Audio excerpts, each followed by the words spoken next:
যার কাছে অঢেল সম্পদ সে যেন এই চিন্তায় না থাকে আল্লাহ আমার উপর সন্তুষ্টি হয়েছেন বলে আমাকে সম্পত্তির মালিক দিয়েছেন। না, মনে রাখবেন, যার দুনিয়ার সম্পদও বেশি তার পরীক্ষাও বেশি।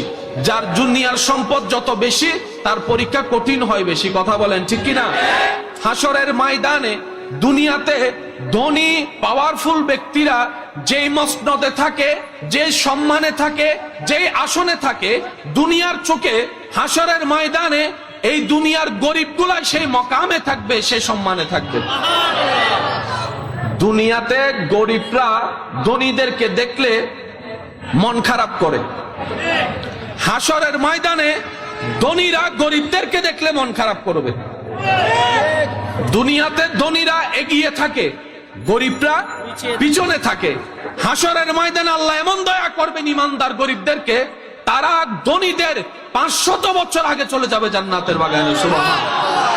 তাহলে যার কাছে আছে সেও পরীক্ষায়, যার কাছে নাই সেও পরীক্ষায়।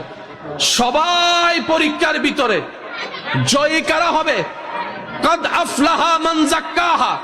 রব্বুল আলামিন বলে, যার অন্তর পরিষ্কার, যার চরিত্র পরিষ্কার, যার জীবন পরিষ্কার, যার ঈমান থাকবে মজবুত, আমলের থাকবে সর্বোচ্চ চেষ্টা, আমি রবকে ভয় করবে, আমার নবী দুই জাহানের বাদশা নবীকে অন্তরে ভালোবাসার সর্বোচ্চ জায়গা দিবে, ওই বান্দা দুনিয়াতেও সফল হয়ে যাবে, আখিরাতেও সফল হয়ে যাবে। বলেন সুবহান। দুনিয়ার চোখে একটু এই জিনিসটা একটু মনোযোগ দেওয়ার চেষ্টা করবো, আমি সবাইকে বলছি। দুনিয়ার চোখে সফল, সাকসেস, সম্পদওয়ালা ব্যক্তি, যাদের সম্পত্তি দেখা যায়, সম্পত্তি দেখা যায়, একটু জোরে বলেন, সম্পত্তি দেখা যায়, বাড়ি দেখা যায়, একটু সবাই বলেন, বাড়ি, দেখা যায়, গাড়ি, দেখা যায়, ফ্যাক্টরি, দেখা যায়, মার্কেট, দেখা যায়, স্বর্ণ, দেখা যায়, আইফোন। দেখা যায়। কোন চোখ দিয়ে দেখি? এই চোখ দিয়ে, চামড়ার চোখ দিয়ে।